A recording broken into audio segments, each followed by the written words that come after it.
Dear students, अस्सलाम वालेकुम वरहमतुल्लाहि वबरकातुहू। उम्मीद है आप लोग खैरियत से होंगे। अल्लाह रब्बुल इज़्ज़त आप लोगों को खुश रखे। हमने हाइड्रोकार्बन को स्टार्ट लिया हुआ है। बेंजीन हमारा स्टार्ट है। हाइड्रोकार्बन पर लेक्चर नंबर है 149। बेंजीन पर लेक्चर नंबर 19 है। बेंजीन के बहुत इंपॉर्टेंट रिएक्शंस है, reactivity and reaction of benzene. हमने इसको स्टार्ट लिया हुआ है। इलेक्ट्रोफिलिक एरोमेटिक सब्स्टिट्यूशन रिएक्शन, उम्मीद है आपको क्लियर नज़र आ रहा होगा। एक की नज़र हम इसको देख लेते हैं। बिल्कुल आपको क्लियर नज़र आ रहा है। तो electrophilic aromatic substitution reaction lecture number 04 है। कोशिश करें इस लेक्चर को देखने से पहले आप जो है इसके लेक्चर 01, लेक्चर 02 और लेक्चर 03 को देख कर आएँ तो रिएक्शन आपको बहुत अच्छे तरीके से समझ आएगा। आज का रिएक्शन हैलोजिनेशन है, बहुत इंपॉर्टेंट रिएक्शन है। बेंजीन के अंदर हैलोजिनेशन कैसे होगा, लेक्चर का स्टार्ट लेते हैं। मेरा नाम है गुलाम नबी और आप देख रहे हैं हमारा प्यारा सा खूबसूरत सा चैनल केमिस्ट्री वाला। देखिए हमारे पास हैलोजिनेशन जो हमारे पास टॉपिक है, हैलोजिनेशन। हमने हैलोजिनेशन इन बेंजीन देखना है। हैलोजिनेशन इन बेंजीन, हमारा पेन थोड़ा सा स्याही ज़्यादा है इसमें, इसको थोड़ा सी कर लेते हैं। हैलोजिनेशन ऑफ बेंजीन को हमने देखना है कि बेंजीन के अंदर हैलोजिनेशन कैसे होगी, इसको हमने चेक करना है। तो इसमें हम क्लोरीनेशन को तफसीलन देखेंगे। हैलोजिनेशन को हमने देखना है इन बेंजीन। बेंजीन के अंदर हैलोजिनेशन कैसे होगी। बेंजीन तो आप जानते हैं ना, ऐसे अभी तो आपको बेंजीन समझ आ गई होगी। ये हम बेंजीन ले रहे हैं, बेंजीन। इसके अंदर हैलोजिनेशन कैसी होगी, एडिशन ऑफ हैलोजन। ये जो हमारे पास हैलोजन है ना, हैलोजन हैलोजन हैलोजन, ये ग्रुप नंबर हमारे पास है 7A। 7A, group number 7A। इसमें कौन से हैं? फ्लोरीन है, क्लोरीन है, ब्रोमीन है, आयोडीन है, एस्टाटीन है। ये हैलोजन फैमिली है, हैलोजन फैमिली हम इसको नाम देते हैं। तो बेंजीन के अंदर जो है हमने इन हैलोजन को ऐड करना है। खुसूसन क्लोरीन जो हमारे पास मौजूद है इसको ऐड करेंगे, तो इसको नाम देते हैं क्लोरीनेशन। Chlorination in benzene. जो बेंजीन हमारे पास मौजूद है इसमें क्लोरीन को हमने क्या करना है, ऐड करना है। Chlorination in benzene. ये जो मेन रिएक्शन हमारे पास होता है, मेन रिएक्शन, इसमें हम क्या करते हैं कि बेंजीन को हम लेंगे, बेंजीन को, इसमें हमने बेंजीन को लेना है, ठीक है। बेंजीन ये बॉन्ड इस तरीके से बना लें। हमने इसका रिएक्शन क्लोरीन के साथ कराना है और लिवेस एसिड की मौजूदगी में ये रिएक्शन होगा। लिवेस एसिड की मौजूदगी में ये रिएक्शन होगा। लिवेस एसिड की मौजूदगी में ये रिएक्शन होगा। लिविक एसिड जो हम इस्तेमाल करते रहते हैं, यहाँ पर बतौर ये कैटलिस्ट इस्तेमाल होगा।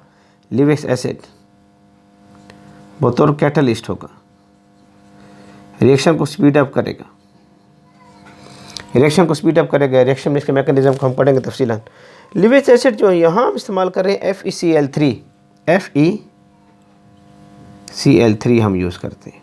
ये लिविक एसिड है हमारे पास, बतौर लिविक एसिड के तौर पर इस्तेमाल होता है FeCl3। और भी बहुत सारे लिविक एसिड हैं जो बहुत कैटलिस्ट के तौर पर इस्तेमाल होते हैं। इसके अलावा वो भी लिख सकते हैं, उनके नाम लिख लें अपने पास। AlBr3 भी इस्तेमाल हो सकता है, ZnCl2 भी इस्तेमाल हो सकता है, AlCl3 भी इस्तेमाल हो सकता है। इसके नाम लिख लें अपने पास।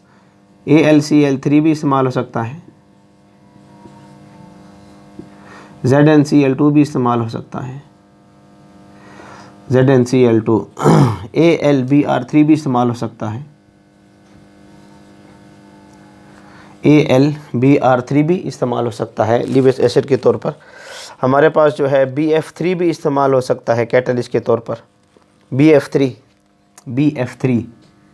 Boron trifluoride. ये जो हमारे पास है ये कैटलिस्ट के तौर पर इस्तेमाल होते हैं और लिविक एसिड हैं, लिविक एसिड है। इंशाअल्लाह अज़ीज़ जो है acid base and salt first year में जब स्टार्ट करेंगे वहाँ पर लिवेज एसिड को तफसीलन बात करेंगे। इतना तो आप 9th या 10th के अंदर जो है लिवेज एसिड के ऊपर कुछ ना कुछ आपकी बात हो चुकी है, वहाँ से कुछ ना आपने पढ़ा होगा, तो कुछ कंसेप्ट आपके पास होना चाहिए। तो जब ये रिएक्शन होता है तो सूरत हाल ये होती है कि यहाँ से जो H है, यहाँ जो H लगा हुआ है बेंजीन के साथ, और ये जो क्लोरीन है, अगर मैं इसको ऐसे लिख सकता हूँ, ये Cl है और ये Cl है, ये क्लोरीन के दो, तो ये यहाँ से आपस में मिलेंगे, ये तो बन जाएगा HCl। क्या बनेगा? HCl। एक बन जाएगा HCl। और यहाँ जो बेंजीन है, बेंजीन, इसके साथ जो है आपका जो बेंजीन है, यहाँ पर एक Cl आकर लग जाएगा, दूसरा Cl जो है वो यहाँ आ लग जाएगा। ये जो Cl, एक Cl तो यहाँ मिल गया इसके साथ, ठीक है, ये जो Cl है इसके साथ आकर यहाँ पर मिल जाएगा। इसको नाम देते हैं क्लोरोबेंजीन। क्लोरोबेंजीन, क्लोरोबेंजीन इसका नाम है, क्लोरोबेंजीन तो बनेगा। तो ये मेन प्रोडक्ट है। चाहे लिविक एसिड आप जो भी यहाँ लें, लिविक एसिड आप AlCl3 ले रहे हैं, क्लोरीन के साथ रिएक्शन होगा तो ये प्रोडक्ट बनेगा। लिविक एसिड ZnCl2 ले रहे हो, क्लोरीन के साथ रिएक्शन होगा, ये प्रोडक्ट बनेगा। AlBr3 ले रहे हो लिविक एसिड, प्रोडक्ट यही है। BF3 ले रहे हो लिविक एसिड, प्रोडक्ट यही है। यानी आप देख रहे हैं यहाँ क्या रिएक्शन करवा रहे हैं। अगर आपने यहाँ पर ब्रोमीन रिएक्शन कराया है तो ब्रोमोबेंजीन बनेगा। समझ आ रही है बात की? इस तरीके से आयोडीन रिएक्शन करवाया है, आयोडोबेंजीन बनेगा। लिविक एसिड आपने जो भी लेना है, प्रोडक्ट ये बनेगा। इसके अलावा प्रोडक्ट जो आप यहाँ रिएक्शन करवा रहे हैं उसके मुताबिक ये प्रोडक्ट आएगा। इस तरह नहीं हो कि लिविक एसिड बदलने से जो है प्रोडक्ट भी बदलेगा। एक जगह आएगा आयोडीन के रिएक्शन के साथ, उसको बात करेंगे तफसीलन, लेकिन नॉर्मल जो जनरल बात हमारे पास है वही चलेगी। हमारे यहाँ सर्दी ज़्यादा है, इसलिए ये टोपी आपको नज़र आ रही है। तो सर्दी का मौसम में सख्त सर्दी से बचना चाहिए, तो मैं भी बचने की कोशिश कर रहा हूँ, आप लोग भी अपने आप को सर्दी से बचाएं। तो इस तरीके से ये प्रोडक्ट बनेगा। अब इस ये जो रिएक्शन हमारे पास आ रहा है, इसका एक मेकनिज़म है, तरीक़ेकार है। तो इस पिछले हम जो पहला रिएक्शन था, दूसरा था या तीसरा था, उस सारे रिएक्शन में मैकेनिज़्म को हम तफसीलन डिस्कस कर चुके हैं। यहाँ भी इस मैकेनिज़्म को थोड़ा सा डिस्कस कर लें। तो इसके लिए हमने 3 स्टेप देखे थे। अगर मैकेनिज़्म इसका आप देखना चाहते हैं, मैकेनिज़्म आपके पास जो मौजूद है, तो इसके मैकेनिज़्म के हमने 3 स्टेप देखने हैं। 3 स्टेप्स होते हैं इसके मैकेनिज़्म के। यहाँ उन स्टेप को पहला सा देख लें, ठीक है। सबसे पहला स्टेप क्या है? जेनरेशन ऑफ इलेक्ट्रोफाइल था। Generation of electrophile. इलेक्ट्रोफाइल को समझना चाहते यूट्यूब पर टाइप करें इलेक्ट्रोफाइल बाय केमिस्ट्री वाला, इलेक्ट्रोफाइल बाय केमिस्ट्री वाला, hydrocarbons, introduction to organic compound. तो इसमें इलेक्ट्रोफाइल को तफसीलन में बात कर चुका हूँ, ठीक है। ये स्टेप होगा। दूसरा जो है generation attack of electrophile. Attack, ओए होए, एक मिनट, इसको थोड़ा सा हम साफ़ कर लेते हैं। हमारे पास जो है अटैक ऑफ इलेक्ट्रोफाइल होगा, इलेक्ट्रोफाइल का अटैक, ठीक है। ये जो अटैक ऑफ इलेक्ट्रोफाइल, ठीक है, इलेक्ट्रोफाइल का अटैक होगा on benzene ring, benzene ring के ऊपर, ठीक है। बेंजीन रिंग के ऊपर क्या होगा? इलेक्ट्रोफाइल का क्या हो जाएगा? अटैक हो जाएगा। बात समझ आ रही है? ये हमारे पास कौन सा स्टेप आएगा? दूसरा स्टेप हमारे पास है। उम्मीद आपको नज़र आ रहा होगा क्लियर। ये दूसरा स्टेप ये नज़र आ रहा है, हाँ तो क्लियर नज़र आ रहा है, हाँ तो बिल्कुल क्लियर नज़र आ रहा है। तो पहला स्टेप हो गया है। दूसरा स्टेप अटैक ऑफ इलेक्ट्रोफाइल, और तीसरा स्टेप होगा removal of old electrophile, removal of old electrophile. जो एक इलेक्ट्रोफाइल पहले से लगी हुई है, जैसे हाइड्रोजन को हम हटाएंगे प्रोटॉन की सूरत, ठीक है। And formation of final product and formation of final product होगा। तो ये आपके पास जो है 3 स्टेप पाए जाएंगे। तो सबसे पहले जो हमारे पास स्टेप होता है ना, वो क्या है कि हमने इलेक्ट्रोफाइल को जनरेट करना है। इलेक्ट्रोफाइल को क्या करना है? जनरेट करना है। सबसे पहला जो हमारे सामने जो ये बनेगा वो इलेक्ट्रोफाइल को हमने क्या करना है? जनरेट करना। तो क्या होगा कि आपके पास जो है लेट सपोज मैं यहाँ पर समझाने के लिए AlCl3 ले रहा हूँ। AlCl3 यहाँ पर मैं जो है ये ले रहा हूँ, लिविक एसिड यहाँ ले रहा हूँ AlCl3। मुझे समझाने में आसानी रहेगी AlCl3 की सूरत में। किताब ने भी इसको लिखा हुआ है तो हम इसको लिख लेते हैं, किताब में इसको समझाने के लिहाज से लिखा हुआ है। तो सबसे पहले स्टेप नंबर हमारे पास क्या है? Formation of electrophile. Formation of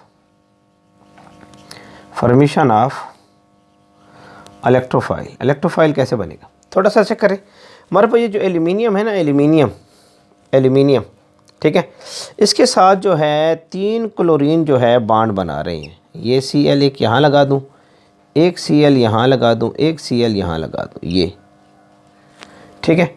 और इसके पास वेकेंट ऑर्बिटल भी मौजूद है। एल्यूमिनियम के पास वेकेंट ऑर्बिटल भी मौजूद है। एल्यूमिनियम जो हमारे पास मौजूद है वेकेंट ऑर्बिटल रखेगा एल्यूमिनियम जो है, क्योंकि हमारे पास जो थर्ड पीरियड में है तो इसके अंदर जो है SPOD वेकेंट, इसमें SP है, S और P भी है। P के अंदर भी वेकेंट ऑर्बिटल मौजूद है और D के अंदर भी वेकेंट ऑर्बिटल है। याद रख लें, जो एल्यूमिनियम हमारे पास मौजूद है ये पीरियड नंबर 3 में है। एल्यूमिनियम जो हमारे पास मौजूद है ना, एल्यूमिनियम ये पीरियड नंबर 3 में है। N की कीमत इसकी 3 है, पीरियड नंबर 3 में है। तो इसके अंदर K शेल भी है, L शेल भी है और M शेल भी है। 3 शेल है इसके अंदर, K है, L है और M भी है। तो इसके अंदर K है तो S ऑर्बिटल है, L है तो SP ऑर्बिटल है, M है तो SP और D ऑर्बिटल मौजूद है। तो इसके अंदर D ऑर्बिटल भी मौजूद हैं और P ऑर्बिटल भी मौजूद हैं। वेकेंट ऑर्बिटल इसमें मौजूद हैं अच्छे खासे, तो वेकेंट ऑर्बिटल इसमें मौजूद है। अब जो हमारे पास क्लोरीन होता है ना, क्लोरीन का मॉलिक्यूल ये आपस में ऐसे बॉन्ड बना रहे होते हैं। तो इस क्लोरीन के आउटर मोस्ट शेल में आपके पास जो है 7 इलेक्ट्रॉन है। ये मैं यहाँ इस इलेक्ट्रॉन को शो कर लूँ। इसके आउटर मोस्ट शेल में आप देख सकते हैं 7 इलेक्ट्रॉन, एक इलेक्ट्रॉन को यहाँ शो कर लूँ। तो ये अपने जो लोन पेयर ऑफ इलेक्ट्रॉन इसको डोनेट करेगा। लोन पेयर इलेक्ट्रॉन इसको डोनेट करेगा तो इस पर पॉजिटिव चार्ज लगा दूँ और इस पर नेगेटिव चार्ज लगा दूँ। ये जो है लोन पेयर ऑफ इलेक्ट्रॉन इसको डोनेट करेगा। ये तो इस पर पॉजिटिव चार्ज लगा दूँ, डोनेशन है। ऐसे पॉजिटिव लगा दो, इस पर नेगेटिव चार्ज लगा दो। तो स्टेप में क्या होता है कि जब ये इसको डोनेट करेगा तो सूरत हाल क्या बनेगी, थोड़ा सा चेक करें। सूरत हाल ये बनी कि ये जो इलेक्ट्रॉन हैं ये क्लोरीन अपने पास लेकर चला जाएगा। ये जो इलेक्ट्रॉन लगे हुए हैं, ये इलेक्ट्रॉन और ये इलेक्ट्रॉन, इन दोनों इलेक्ट्रॉनों को क्लोरीन अपने साथ उड़ा कर ले जाएगा। इलेक्ट्रोनेगेटिव एटम है, इस पर पॉजिटिव चार्ज जब बहुत ज़्यादा अनस्टेबल इसको बनाएगा तो ये यहाँ से इसको इलेक्ट्रॉन लेकर भाग जाएगा। सूरत हाल इसके इलेक्ट्रॉन गए हैं तो ये बन जाएगा Cl पॉजिटिव। क्यों? इसके पास अब कितने इलेक्ट्रॉन हैं? इसके पास अब मौजूद हैं 6 इलेक्ट्रॉन। एक इलेक्ट्रॉन जिसका था वो लेकर चला गया। क्लोरीन के पास जो एक इलेक्ट्रॉन था वो लेकर चला गया, ठीक है। क्लोरीन के पास जो एक इलेक्ट्रॉन था, इसको साफ़ कर लेते हैं, थोड़ा सा फिर लिख लेते हैं। पोट हमारा गंदा हो रहा है, तो होने दो गंदा, हमें क्या है इसके साथ। Cl है, पॉजिटिव चार्ज मैंने लिखा। क्यों? इसके पास 7 इलेक्ट्रॉन थे, एक इलेक्ट्रॉन वो लेकर चला गया ये, और ये बन गया आपके पास प्लस Al, आपके पास बन गया ये Al। इसको पूरा लिख दूँ AlCl4 और पॉजिटिव चार्ज इस पर लिख दूँ ये AlCl4 और पॉजिटिव चार्ज नहीं नेगेटिव चार्ज इस पर लिख दूँ ये ऐसे नेगेटिव चार्ज। इलेक्ट्रॉन ये क्लोरीन लेकर चला गया इधर, ठीक है। लोन पेयर ऑफ इलेक्ट्रॉन इसको डोनेट कर रहा था तो ये इलेक्ट्रॉन लेकर चला गया, इस पर नेगेटिव चार्ज आ जाएगा। यानी ये जो स्ट्रक्चर आपके पास बनेगा ना, ये जो स्ट्रक्चर आपके पास बनेगा, इसको अगर मैं थोड़ा यहाँ ड्रा कर सकूँ तो ये Al है, इसके साथ यहाँ क्लोरीन अटैच था, यहाँ क्लोरीन अटैच था, यहाँ क्लोरीन अटैच था, और ये लोन पेयर ऑफ इलेक्ट्रॉन की वजह से क्लोरीन इसके साथ अटैच हो गया। ये लोन पेयर ऑफ इलेक्ट्रॉन की वजह से इसके साथ अटैच हो गया। ये लोन पेयर ऑफ इलेक्ट्रॉन जो है, ये नज़र आ रहे हैं, ये इसके साथ अटैच हो गए। तो ये lone pair of electron donate कर रहा है, तो इस पर चार्ज कौन सा आएगा? नेगेटिव। क्यों? इसने इलेक्ट्रॉन लिए थे, ये जो है ना, ये इलेक्ट्रॉन लेकर भाग रहा है, इलेक्ट्रॉन लेकर भाग रहा है, जिस पर जमा चार्ज आ गया था। इलेक्ट्रोनेगेटिव एटम का जमा चार्ज बहुत ज़्यादा अनस्टेबल है, इलेक्ट्रॉन खींच कर भाग जाएगा, तो इस पर चार्ज पॉजिटिव आ जाएगा। ये इलेक्ट्रॉन ले जा रहा है, इस पर नेगेटिव चार्ज है, तो नेगेटिव चार्ज साहब के ऊपर असर को दिखाएगा। ये समझ आ रही है? ये आपके पास सूरत हाल बनेगी। सबसे पहले जो आपके पास रहेगा, ये सूरत हाल बनेगी। ये आपके पास बन गया है क्लोरोनियम आइन, क्लोरोनियम आइन बन गया। ये क्लोरोनियम आइन इलेक्ट्रोफाइल है, उम्मीद है नज़र आ रहा होगा आपको। ये क्लोरोनियम आइन जो है हमारे पास क्या है? इलेक्ट्रोफाइल है, उम्मीद है नज़र आ रहा होगा। हाँ, क्लियर नज़र आ रहे हैं। ये जो क्लोरोनियम आइन बना है ना हमारे पास, ये क्लोरोनियम आइन, ये हमारे पास क्या? इलेक्ट्रोफाइल है। ये जो क्लोरोनियम आइन है, ठीक है, ये हमारे पास क्या? इलेक्ट्रोफाइल। पेन में स्याही थोड़ी सी ज़्यादा डाल दी है, तो ये सी है, सी इसके साथ है, ठीक है। क्लोरोनियम आइन ये हमारे पास क्या? इलेक्ट्रोफाइल है, ठीक है। तो ये इलेक्ट्रोफाइल है, क्लोरोनियम आइन जो हमारे पास मौजूद है, ठीक है। तो ये हो गया generation of electrophile, generation of electrophile. इस तरीके से ये कैटलिस्ट ने जो था हमारे पास लिवेस एसिड, ये था लिवेस एसिड था, ये कैटलिस्ट है। तो इसने सबसे पहला काम ये कर दिया कि एल्यूमिनियम के पास वेकेंट ऑर्बिटल थे, इसने यही काम जो है ZnCl2 भी करेगा। ZnCl2, Zn जो हमारे पास मौजूद होता है ना, Zn, ये अगर मैं इसको ऐसे लिख लूँ, ये Zn है, यहाँ क्लोरीन अटैच है, यहाँ क्लोरीन अटैच, इसके पास यहाँ वेकेंट ऑर्बिटल होती हैं। जिंक के पास भी वेकेंट ऑर्बिटल है, यही काम यहाँ भी चलेगा। ये सूरत हाल बनेगी बिल्कुल हूबहू, ठीक है। तो यहाँ पर जो है सबसे पहले आपने जो है आपके पास जो है क्लोरोनियम आइन बनेगा। इसको MDCAT ईटा के लिहाज से या कहीं आप कम्पिटेटिव एग्ज़ाम दे रहे हैं, इसको याद कर लें। यहाँ पर जो कैटलिस्ट बनेगी इसको नाम देंगे क्लोरोनियम आइन। ब्रोमीन आप यूज़ करें तो ब्रोमोनियम आइन, आयोडीन यूज़ करें आयोडोनियम आइन, समझ आ रही है कि नहीं रही। फ्लोरीन यूज़ करें फ्लोरोनियम आइन, ठीक है। तो ये सारी स्टेप नंबर फर्स्ट में आपके पास आ रहे हैं, स्टेप नंबर फर्स्ट में। अब स्टेप नंबर 2 में अटैक ऑफ इलेक्ट्रोफाइल है, अटैक ऑफ इलेक्ट्रोफाइल है। तो मुझे ये थोड़ा साफ़ करना पड़ेगा, थोड़ा सा आप जल्दी इसको नोट कर लें या स्क्रीनशॉट ले लें। शाबाश, स्क्रीनशॉट ले लें, जल्दी से ले लें, शाबाश, ले लें। मुझे थोड़ा साफ़ करना पड़ेगा, ठीक है जी। अच्छा जी, अब आपके पास जो है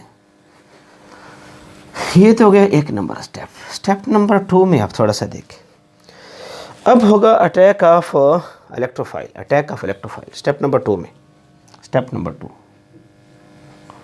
attack of electrophile on benzene ring. आराम से रिएक्शन को देखते रहें। बेंजीन रिंग मैकेनिज्म है, बेंजीन रिंग के ऊपर इलेक्ट्रोफाइल का अटैक। क्या सर ये बेंजीन रिंग है? मैंने ले रखा है ये बेंजीन रिंग, थोड़ा देख लें, ये बेंजीन रिंग मैंने ले रखा है, बेंजीन रिंग, ठीक है। ये यहाँ पर बॉन्ड है, यहाँ पर बॉन्ड है, यहाँ पर बॉन्ड है। अभी क्या होगा कि इलेक्ट्रोफाइल का इस पर अटैक होगा, इलेक्ट्रोफाइल के इस पर क्या होगा? अटैक होगा। क्यों? इलेक्ट्रोफाइल जो है इलेक्ट्रॉन डेफिशिएंट स्पीसीज़ है, उसमें इलेक्ट्रॉन की कमी है। यहाँ इलेक्ट्रोफाइल हम कौन सा यूज़ कर रहे हैं? इलेक्ट्रोफाइल यहाँ कौन सा यूज़ कर रहे हैं? Cl+, ओए होए, Cl+, तो हम इलेक्ट्रोफाइल को यूज़ कर रहे हैं Cl+ को, ठीक है। तो ये इलेक्ट्रोफाइल है Cl+ जो हमारे पास है, ठीक है। अब ये जो इलेक्ट्रोफाइल है ये अटैक करेगा किसके ऊपर? बेंजीन रिंग के ऊपर। बेंजीन रिंग के ऊपर इलेक्ट्रोफाइल का अटैक होगा। अब क्या बनेगी सूरत यार? ये जो आपके पास बांड पड़े हुए हैं ना, ये जो पाई बांड है बेंजीन रिंग का, स्ट्रक्चर आप देखना चाहते हैं यूट्यूब पर टाइप करें molecular orbital approach on benzene ring, molecular orbital approach on benzene ring biochemistry वाला, ठीक है, structure of benzene ring biochemistry वाला, तफसील इस पर बात हो चुकी है। तो ये जो पाई इलेक्ट्रॉन है ना, ये पाई इलेक्ट्रॉन ये यहाँ से यहाँ शिफ्ट होंगे। पाई इलेक्ट्रॉन जो हमारे पास मौजूद हैं ये यहाँ से यहाँ शिफ्ट होंगे। नज़र आ रहे हैं आपको पाई इलेक्ट्रॉन? ये पाई इलेक्ट्रॉन जो है यहाँ से यहाँ शिफ्ट हो जाएंगे। ये ओए होए, आज तो सर हमारी सारा बोर्ड गंदा हो गया है, हम इसको साफ़ करते रहेंगे, ठीक है, जब तक ये गंदा होता रहेगा। तो क्या होगा सूरत हाल देखें, चेक करें क्या किया हमने। बेंजीन रिंग लिया, ये बेंजीन रिंग हमने लिया, यहाँ पाई इलेक्ट्रॉन है, यहाँ पाई इलेक्ट्रॉन है और यहाँ पाई इलेक्ट्रॉन है, ठीक है। हाँ, इस पर इलेक्ट्रोफाइल ने क्या किया, अटैक किया, ठीक है। ये जो पाई इलेक्ट्रॉन थे, ये जो पाई इलेक्ट्रॉन थे यहाँ से यहाँ शिफ्ट हुए, ठीक है। फिर वो डार्ट लग गया, पहले इस डार्ट ने हमें थोड़ा सा नुकसान दिया है, ठीक है। ये पाई इलेक्ट्रॉन यहाँ से शिफ्ट, ठीक है। क्यों? इलेक्ट्रोफाइल ने इस पर क्या किया, अटैक किया। क्यों? इलेक्ट्रोफाइल इलेक्ट्रॉन डेफिशिएंट स्पीसीज थी और पाई इलेक्ट्रॉन जो यहाँ पर इलेक्ट्रॉन रिच स्पीसीज है, benzene ring electron rich species है। पाई इलेक्ट्रॉन इसके पास मौजूद है, मन चले या घूमते रहते हैं। तो क्या होगा, सूरत हाल देखें क्या बनेगी, थोड़ा सा देखें। ये जो बेंजीन रिंग है, ये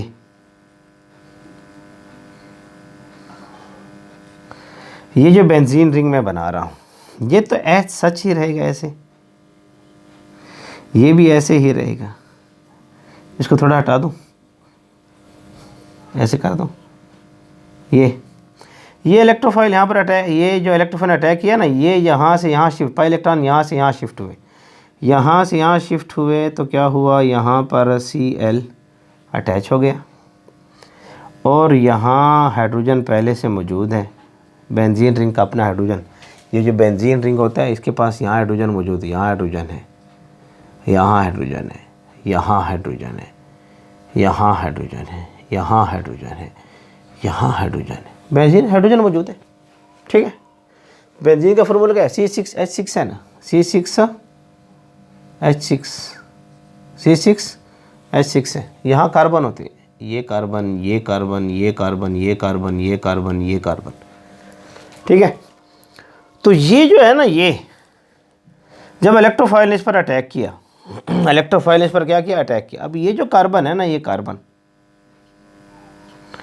कार्बन जो हमारे पास मौजूद है, इसके ऊपर जो है इलेक्ट्रोफाइल ने अटैक किया। जब इसके ऊपर इलेक्ट्रोफाइल ने अटैक किया तो आपके पास जो है यहाँ पर इलेक्ट्रोफाइल अटैक करने के बाद, अगर आपको याद हो, हमने पढ़ाया था आप लोगों को कि जब भी इलेक्ट्रोफाइल यहाँ पर अटैक करेगा, ठीक है, तो आपके पास जो है यहाँ कार्बन के साथ जो अटैच हो गया है, इसके ऊपर तो अपने 4 बॉन्ड इसके पूरे हैं। ये कार्बन जो है इसके 4 बॉन्ड पूरे, 1 2 3 और 4। ये जो कार्बन है ना बेचारा, ये कार्बन, ये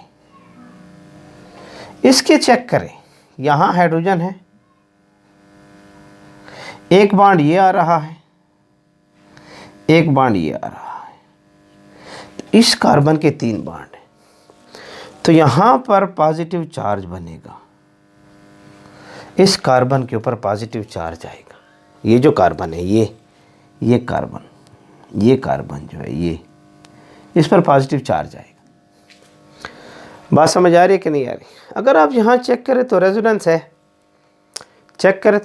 है, ठीक है। मैं इसको तफसीलन पढ़ा चुका हूँ। यहाँ पाई बॉन्ड है, सिग्मा बॉन्ड है और प्लस चार्ज, यहाँ pi bond, sigma bond, pi bond, resonance बनेगा। ये इलेक्ट्रॉन यहाँ से यहाँ शिफ्ट होंगे, ठीक है। देखें, ये बेंजीन रिंग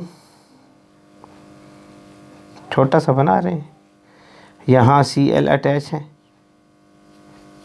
यहाँ हाइड्रोजन अटैच है, हाँ। ये पाई बॉन्ड, यहाँ पाई इलेक्ट्रॉन, ये जो पाई इलेक्ट्रॉन है, ये पाई इलेक्ट्रॉन यहाँ से यहाँ शिफ्ट हो रहे हैं।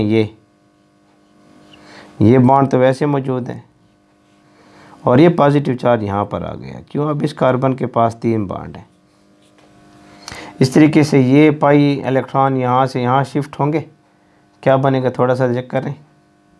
ये बेंजीन रिंग है, छोटा सा बना रहे हैं, यहाँ पर अपना Cl, यहाँ अपना हाइड्रोजन, ठीक है। ये बॉन्ड उस तरह बना हुआ है, ये इलेक्ट्रॉन यहाँ से यहाँ शिफ्ट हो गए, ये पॉजिटिव चार्ज यहाँ से यहाँ शिफ्ट हो जाएगा। तो यहाँ पर एक मस्त सा रेजोनेंस आ रहा है।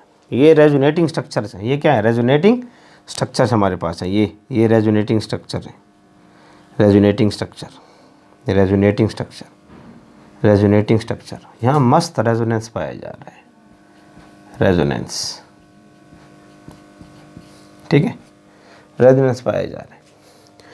तो अगर देखा जाए तो ये एक एरोमेटिक स्ट्रक्चर है, एरोमेटिक है और ये स्टेबल है। बेंजीन रिंग एरोमेटिक है और स्टेबल है। यहाँ ये रेजोनेंस की वजह से स्टेबल हो रहा है, रेजोनेंस की वजह से ये क्या हो रहा है? स्टेबल हो रहा है। लेकिन अगर देखा जाए तो ये स्ट्रक्चर है नॉन एरोमेटिक, नॉन एरोमेटिक, और नॉन एरोमेटिक स्ट्रक्चर बनिस्बत एरोमेटिक के अनस्टेबल होता है as compare to aromatic, as compare to aromatic. ये एरोमेटिक है और ये नॉन एरोमेटिक है। तो इस वजह से हम देखा जाए तो ये थोड़ा सा अनस्टेबल है। अगरचे रेजोनेंस की वजह से इसको स्टेबिलिटी मिल रही है, लेकिन एक चीज़ नॉन एरोमेटिक हो जाए ना, एरोमेटिक के मुकाबले में अनस्टेबल रहती है। अगर ये सिग्मा कम्प्लेक्स भी बनाता है इसका, अगर रेजोनेंस हाइब्रिड मैं यहाँ बना सकूँ, रेजोनेंस हाइब्रिड इसका, इनका रेजोनेंस हाइब्रिड अगर मैं बना सकूँ, यहाँ बना दूँ, नज़र आ रहेगा। इसको हटा दो रेजोनेटिंग स्ट्रक्चर को, यहाँ रेजोनेंस हाइब्रिड बना दो। ये ठीक है, ये यहाँ पर तो लगा हुआ है ना Cl, ये लगा हुआ है H, ठीक है। तो देखें प्लस चार्ज यहाँ पर भी था, ठीक है, ये प्लस चार्ज यहाँ पर भी था ना, वही हाँ, प्लस चार्ज यहाँ पर भी है। तो प्लस चार्ज जो है यहाँ यहाँ यहाँ यहाँ यहाँ इनके दरमियान घूम रहा है ये, ठीक है। इसको पार्शियल पॉजिटिव कर लूँ, इस पर पार्शियल पॉजिटिव कर लूँ छोटा सा, इस पर भी पार्शियल पॉजिटिव कर लूँ छोटा सा, ये इसको नाम दिया था हमने सिग्मा कम्प्लेक्स, सिग्मा कम्प्लेक्स, अगर आपको याद हो सिग्मा कम्प्लेक्स नज़र आ रहा होगा, सिग्मा कम्प्लेक्स, ठीक है, सिग्मा कम्प्लेक्स, हाँ नज़र आ रहा है। यूट्यूब पर जाएं और आप चेक करें electrophilic aromatic substitution reaction lecture 01 by chemistry वाला, सिग्मा कम्प्लेक्स के ऊपर तफसीलन बात आ चुकी है। तो एरोमेटिक एक स्टेबल कंपाउंड है, ये अनस्टेबल है, लेकिन कुछ ना कुछ स्टेबिलिटी मिल रही है, लेकिन इसने प्रोडक्ट भी तो बनाना है। तो ये हमारे पास दूसरा स्टेप है, अटैक ऑफ इलेक्ट्रोफाइल, इसमें ये रिएक्शन हमारे पास पाई जाती है। अब तीसरा स्टेप होगा रिमूवल ऑफ ओल्ड इलेक्ट्रोफाइल। अब ये जो इलेक्ट्रोफाइल है ना, ये H बतौर इलेक्ट्रोफाइल इस्तेमाल हो रहा है, ओल्ड इलेक्ट्रोफाइल मैं इसको कहूँगा, इसको हमने निकालना है। तो इसको पहले नोट कर लें ताकि मुझे थोड़ी जगह ज़रूरत पड़ेगी, मैं इसको साफ़ कर सकूँ। नोट कर लें, शाबाश, स्क्रीनशॉट ले लें, उम्मीद है आपने स्क्रीनशॉट ले लिया। इसको साफ़ कर लेता हूँ, ठीक है, इसको साफ़ कर लेता हूँ। ये इलाका जो है, ये इलाका हमारे, इसको साफ़ कर लेते हैं। यहाँ पर हम स्टेप नंबर 3 को ले आएंगे, इंशाल्लाह उम्मीद है आ जाएगा। स्टेप नंबर 3 यहाँ पर आ जाएगा। तो क्या होगा थोड़ा सा चेक करें। Step number 3, step number 3, old electrophile को हमने रिमूव करना है। ये जो बेंजीन हमारे पास मौजूद है ना, ऐसे ये मैं इसको ले रहा हूँ, अभी इसको ले रहा हूँ, ये इसको ले रहा हूँ, ठीक है। यहाँ मैंने लगा दिया प्लस, यहाँ डबल बॉन्ड, यहाँ डबल बॉन्ड, यहाँ लगा हुआ है Cl, यहाँ लगा हुआ है H। अब ये जो H हमारे पास है ना, ये H यहाँ बॉन्ड पड़े हुए हैं, ये नज़र आ रहे हैं, ये अपने बॉन्ड इलेक्ट्रॉन यहाँ छोड़ेगा। ये जो H हमारे पास मौजूद है ना, ये H, ये अपने यहाँ वाले इलेक्ट्रॉन ये H, ये जो इसने यहाँ पर बॉन्ड बनाया हुआ है, सिग्मा बॉन्ड बनाया हुआ है, यूट्यूब पर टाइप करें सिग्मा बॉन्ड, बाई केमिस्ट्री वाला आपको मिल जाएगा, ठीक है। हेड टू हेड ओवरलैपिंग होती है इसमें। तो ये यहाँ ये जो इलेक्ट्रॉन है और ये जो इलेक्ट्रॉन है इसको यहाँ छोड़कर चला जाएगा, ठीक है। क्यों चला जाएगा? क्योंकि यहाँ पर आई थी हमारे पास AlCl4 नेगेटिव, AlCl4 नेगेटिव। ये जो AlCl4 जो है ये अपना एक क्लोराइड, इसके अंदर जो क्लोराइड आयन है, आपको याद हो यहाँ ये जो इलेक्ट्रॉन इस तरफ चले गए थे, ये नेगेटिव चार्ज सब पर आ रहा है ना। यहाँ का जो क्लोराइड आयन है, ये जो इलेक्ट्रॉन इसको दे रहा था ये, और यहाँ का जो क्लोराइड आयन है, यहाँ जो लगा हुआ क्लोराइड आयन, ये निकलेगा, इस H के साथ मिलेगा और बना देगा HCl। याद है आपको, यहाँ बनाया था HCl, ये HCl बन गया था आपके पास, ये HCl बना देगा। और ये जो इलेक्ट्रॉन यहाँ से यहाँ शिफ्ट हो गए तो ये बॉन्ड बन जाएगा, ठीक है। कैसे बॉन्ड बनेगा? ये यहाँ डबल बॉन्ड मौजूद है, यहाँ डबल बॉन्ड मौजूद है, ये इलेक्ट्रॉन यहाँ से यहाँ शिफ्ट हो रहे हैं तो यहाँ पर ये बॉन्ड बन जाएगा और ये बन जाएगा Cl। क्या बन जाएगा? Cl। इसको नाम दिया था हमने क्लोरो बेंजीन, अगर याद है लेक्चर की इब्तिदा में हमने इसको क्या नाम दिया था? Chloro benzene. यह है इलेक्ट्रोफिलिक एरोमेटिक सब्स्टिट्यूशन रिएक्शन, एक को हटाकर उसकी जगह आ जाना, सब्स्टिट्यूशन होता है यहाँ पर। ये हाइड्रोजन जाएगा और इसकी जगह क्लोरीन आएगा, सब्स्टिट्यूशन होगा। इसको नाम देते हैं इलेक्ट्रोफिलिक एरोमेटिक सब्स्टिट्यूशन रिएक्शन। अब यहाँ पर जो है आपके पास जो है ये मेन जो है प्रोडक्ट आपके पास बन रहे हैं। पिछले लेक्चरों में तकरीबन यही बातें हमने सारे डिस्कस की थी, तो इसको नोट कर लें जल्दी से। अब हम मज़ीद जो है यही हालोजिनेशन देखेंगे, यही हालोजिनेशन अब हम देखने जा रहे हैं। CH3 अगर यहाँ बेंजीन रिंग के ऊपर लगा हो, ये बेंजीन रिंग है और यहाँ पर लगा हुआ है CH3, तो फिर प्रोडक्ट क्या बनेगा? टाइलिन, ये टाइलिन। तो ये प्रोडक्ट क्या है उसको चेक करते हैं। इसको नोट कर लें, जल्दी से नोट कर लें, शाबाश नोट कर लें ताकि मैं साफ कर स्क्रीनशॉट ले लें। शाबाश ले लें, उम्मीद है आपने ले लिया होगा, ठीक है जी। अब ये अगर हम कोई बेंजीन के डेरिवेटिव ले रहे हैं, ठीक है, उसके रिएक्शन को हम यहाँ चेक करते हैं। बेंजीन के डेरिवेटिव्स को जो हमने यहाँ ले रखा है, ठीक है, बेंजीन का डेरिवेटिव्स टाइलिन, उसके रिएक्शन को हम चेक करते हैं। इसको साफ कर दो, ये भी नोट कर लेगा आपने, ठीक है जी। हालोजिनेशन इन टाइलिन को आप चेक कर लेते हैं। उम्मीद है आपने नोट कर लिया होगा सारा, ठीक है।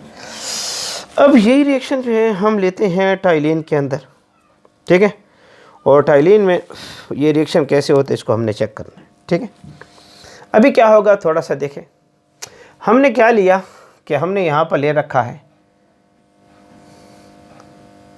ये हमने ले रखा है बेंजीन रिंग, यहाँ पर लगा हुआ है CH3 और हमने इसको नाम दिया है टाइलिन।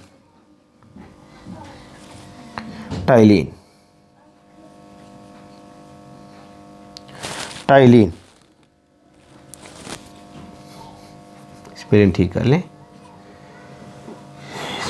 कर लें, यहाँ पर भी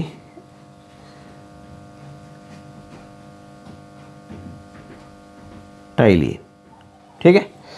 तो ये जो टाइलिन है इसका रिएक्शन हम करवा रहे हैं क्लोरीन के साथ। लिविस एसिड की मौजूदगी में ये रिएक्शन होगा।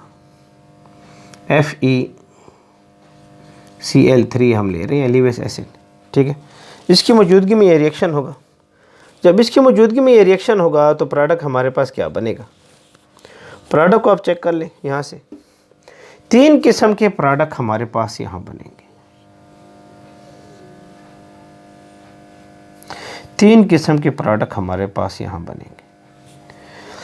मैं आपको बता चुका हूँ कि जब भी आपके पास ये जो बेंजीन रिंग होता है पिछले लेक्चरों में, और इसके साथ यहाँ CH3 लेट्स सपोज अटैच है, तो इस पोजीशन को नाम देते हैं आर्थो, इस पोजीशन को नाम देते हैं मेटा और इस पोजीशन को नाम देते हैं पैरा।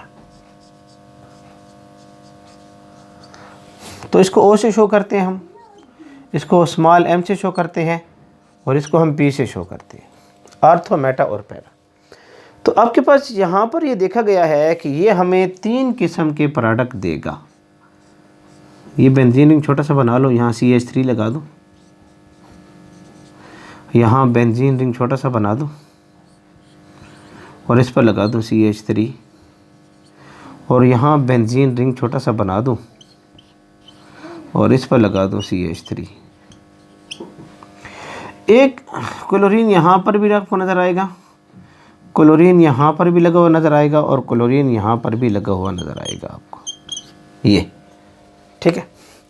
इसको नाम देते हैं आर्थोक्लोरोटाइलिन। ये जो हमारे पास मौजूद है इसको नाम देते हैं आर्थोक्लोरोटाइलिन, आर्थोक्लोरोटाइलिन इसको नाम दिया जाएगा, आर्थोक्लोरोटाइलिन, आर्थोक्लोरोटाइलिन।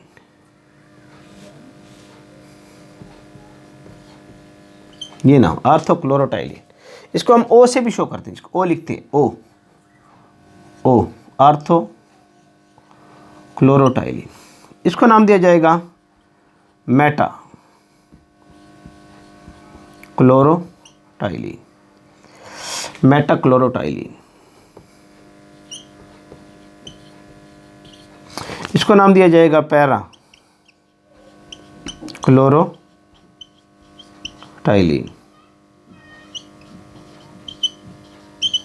तो ये 3 किस्म की प्रोडक्ट हमारे पास बनी है।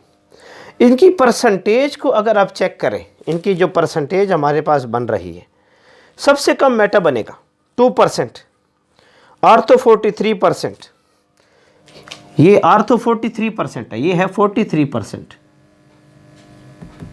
ये है 2%, ये है 55%।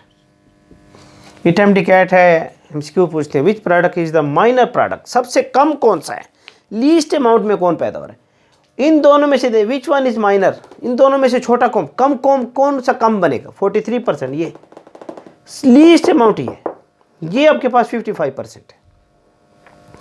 इसमें अगर एक चीज़ आपने मजीद भी इसका मैकेनिज्म समझते हैं, मैकेनिज्म पिछले लेक्चरों में हमने इसको पढ़ा भी हुआ है। ये आपके पास ortho para orientation effect show करती है, ortho para orientation effect, orientation effect show करती है। इसको इलेक्ट्रॉनिक इफेक्ट कहते हैं, तफसीलन इसके ऊपर भी बात होगी, लेकिन कुछ इसके रिएक्शन को हम पीछे देख भी चुके थे इससे पहले। मैं कह रहा हूँ इसलिए मैं कहता हूँ इस लेक्चर को देखने से पहले जो लेक्चर नंबर 01 है, लेक्चर नंबर 02 है, लेक्चर नंबर 03 है, इलेक्ट्रोफिलिक एरोमेटिक सब्स्टिट्यूशन रिएक्शन, उनको चेक करके आए।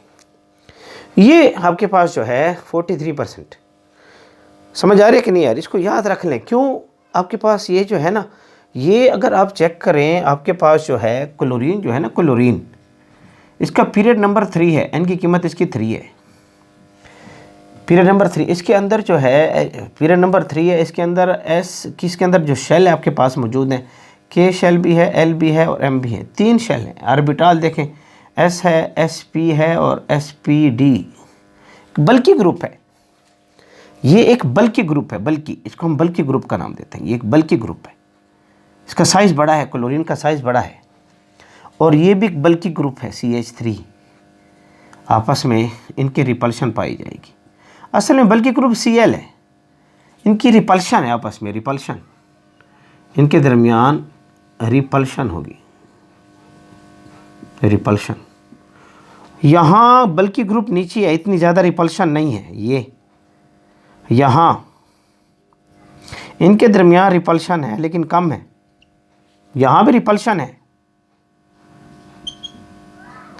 रिपल्शन है लेकिन कम है, यहाँ रिपल्शन ज़्यादा है, यहाँ रिपल्शन कम है, और जहाँ रिपल्शन कम होती है वो प्रोडक्ट ज़्यादा आता है, जहाँ रिपल्शन ज़्यादा होती है वो प्रोडक्ट कम आता है। यहाँ बल्कि ग्रुप होने की वजह से रिपल्शन ज़्यादा होगी।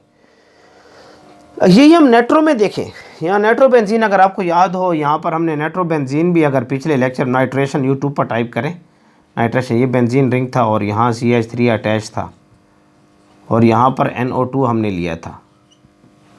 यहाँ पर भी अगर हमने याद हो आप लोगों को, नाइट्रेशन यूट्यूब पर टाइप करें नाइट्रेशन बाई केमिस्ट्री वाला, वहाँ थोड़ा प्रोडक्ट, यहाँ CH3 अटैच है, ठीक है, और यहाँ NO2 ग्रुप अटैच है, NO2 नाइट्रेशन यूट्यूब पर टाइप करें नाइट्रेशन बाई केमिस्ट्री वाला, नाइट्रेशन बाई केमिस्ट्री वाला आपको मिल जाएगा। ये यहाँ अगर हमने परसेंटेज को चेक किया था तो नाइट्रेशन वाली जो परसेंटेज हमारे पास थी, आर्थो 63% थी और पैरा 34% थी। ये 63% थी आर्थो वाली, 63% ज़्यादा थी। यहाँ पैरा वाली थी 43% और मेटा वाली नाइट्रो में भी 2% थी। मेटा वाली नाइट्रो में भी क्या थी, 2% थी। अगर यहाँ NO2 लगा दो, ये 2% ही थी वहाँ पर भी। ये 43% थी, ये 63% थी। सवाल पैदा हो सकता है कि सर जी यहाँ पर जो है पैरा ज़्यादा है, ओ सॉरी आर्थो ज़्यादा है, यहाँ आर्थो कम है। क्लोरोटाइलिन में हमारे पास जो मौजूद थी, हमारे पास जो है आर्थो कम है और नाइट्रो ग्रुप जब अटैच होता है आर्थो पर तो ये ज़्यादा थी। वजह क्या है? उसकी वजह यह है कि आपके पास नाइट्रोजन जो आपके पास मौजूद है ना, नाइट्रोजन, अगर आपके पास चेक करें नाइट्रोजन की इसको ग्रुप को, यहाँ नाइट्रोजन है, यहाँ ऑक्सीजन है, यहाँ फ्लोरीन है, यहाँ क्लोरीन है, इसका पीरियड नंबर 3 है, N की कीमत 3 है, इसका पीरियड नंबर 3 है, इसका पीरियड चेक करें, इसका पीरियड नंबर 2 है, इसके अंदर K और L शेल है, इसके अंदर K है, L है और M है, 3 शेल है। क्लोरीन के अंदर 3 शेल हैं, K, L और M। क्यों पीरियड नंबर 3 है? नाइट्रोजन पीरियड नंबर 2 में इसके 2 शेल हैं, K और L, इसलिए बल्कि ग्रुप नहीं है। ये जो है ना, नॉट बल्कि ग्रुप, नॉट बल्कि ग्रुप नहीं है ये। इस वजह से यहाँ और यहाँ जो रिपल्शन है वो कम होगी।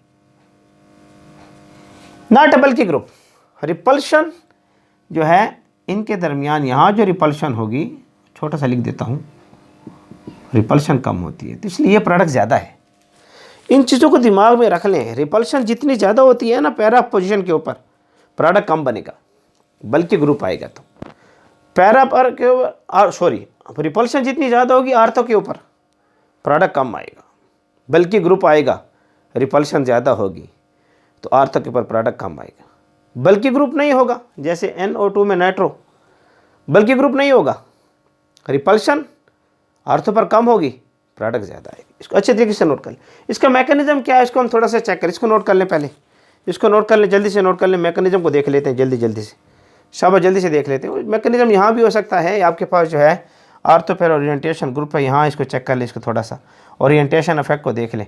ये जो बेंजीन रिंग है ना, ये बेंजीन रिंग ये इन इलेक्ट्रॉनों को इधर फेंकती है, नीचे की तरफ धकेलती है। इसको इंडक्टिव इफेक्ट कहते हैं। क्या कहते हैं? Inductive effect. क्या होता है ये देखें, ये इन इलेक्ट्रॉनों को ऐसे खींचा, ये पाई इलेक्ट्रॉन यहाँ से यहाँ शिफ्ट हुए, ये पाई इलेक्ट्रॉन यहाँ से यहाँ शिफ्ट हुए, यहाँ से यहाँ शिफ्ट हुए, तो ये पाई इलेक्ट्रॉन यहाँ से यहाँ शिफ्ट हुए, यहाँ नेगेटिव चार्ज आया, ये बॉन्ड SH मौजूद है, ये बॉन्ड SH मौजूद है, और ये इलेक्ट्रॉन यहाँ से यहाँ शिफ्ट हुए, ये इलेक्ट्रॉन यहाँ से यहाँ शिफ्ट हुए, ये CH3, तो यहाँ पर चार्ज, ये इलेक्ट्रॉन यहाँ से यहाँ शिफ्ट हो रहे हैं, ये इलेक्ट्रॉन यहाँ से यहाँ शिफ्ट हो रहे हैं, ठीक है। ये तो ये पाई इलेक्ट्रॉन जो हैं, ये पाई इलेक्ट्रॉन यहाँ से, इसमें चार्ज कौन सा है? नेगेटिव आएगा, नेगेटिव चार्ज आपके पास आएगा। यहाँ पर चार्ज फिर कौन सा रह गया? पॉजिटिव। कौन सा रह गया? पॉजिटिव। उम्मीद नज़र आ रहा होगा आपको, छोटा सा बना हुआ है लेकिन उम्मीद है आपको नज़र आ रहा होगा। तो क्लियर नज़र आ रहा है। तो आपके पास जो है ना, यहाँ जो है ना, ये इंडक्टिव इफेक्ट शो करेगा। ये जो इलेक्ट्रॉनों को यहाँ से यहाँ धकेलेगा ना ऐसे, इसको नाम देते हैं इंडक्टिव इफेक्ट। छोटा सा लिख देता हूँ, इंडक्टिव इफेक्ट। ये एक इलेक्ट्रॉनिक इफेक्ट है, इंडक्टिव इफेक्ट कहते हैं। तो ये इलेक्ट्रॉन यहाँ से, ये जो इलेक्ट्रॉन थे यहाँ से यहाँ शिफ्ट हो जाएंगे, यहाँ नफ़ी हो जाएगा, यहाँ जमा हो जाएगा। अभी इसमें रेजोनेंस है मस्त। ये pi bond sigma bond negative, pi bond sigma bond pi bond, resonance आएगा। यूट्यूब पर टाइप करें रेजोनेंस बाय केमिस्ट्री वाला, कॉन्जुगेशन बाय केमिस्ट्री वाला, इसमें कॉन्जुगेशन है, जहाँ कॉन्जुगेशन होती है वहाँ रेजोनेंस होता है। यूट्यूब पर टाइप है कॉन्जुगेशन बाय केमिस्ट्री वाला, तो आपको टॉपिक मिल जाएगा। अब यहाँ रेजोनेंस होगा, सूरत हाल क्या बनी थोड़ा सा चेक करें। ये जो इलेक्ट्रॉन है यहाँ से यहाँ शिफ्ट होंगे, ये इलेक्ट्रॉन यहाँ से यहाँ शिफ्ट होंगे। ये सूरत हाल ये बनेगी, छोटा सा बना लूँ। ये अब ये इलेक्ट्रॉन यहाँ से यहाँ शिफ्ट हो गए, ये इलेक्ट्रॉन यहाँ से यहाँ, ये पाई बॉन्ड, ये इलेक्ट्रॉन यहाँ से यहाँ शिफ्ट होंगे, ये इलेक्ट्रॉन, ये जो इलेक्ट्रॉन है ये पाई, ये यहाँ से यहाँ शिफ्ट होंगे। यहाँ नेगेटिव चार्ज, ये एच मौजूद है, ठीक है। और ये CH3 यहाँ पॉजिटिव लिख दूँ, इसके पास एक इलेक्ट्रॉन की एक बॉन्ड, एक इस कार्बन के पास जो है ना, ये जो कार्बन है, ये कार्बन, ये कार्बन, ये इसके पास एक बॉन्ड की कमी है ना, जब मैं इसलिए लिख रहा हूँ। अभी क्या होंगे कि ये इलेक्ट्रॉन यहाँ से यहाँ शिफ्ट होंगे, ठीक है। और ये बॉन्ड जो है, ये इलेक्ट्रॉन जो है ना, ये इलेक्ट्रॉन यहाँ से यहाँ शिफ्ट हो जाएंगे। सूरत हाल क्या बनी थोड़े चेक करें।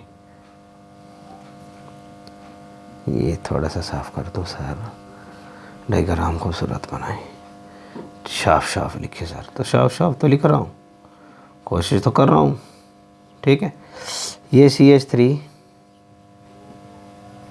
ये जमा चार्ज लगा दूँ ऐसे ही, ऐसे सच लगा दूँ ऐसे, ठीक है। और ये बॉन्ड यहाँ पर पहले से मौजूद है, ये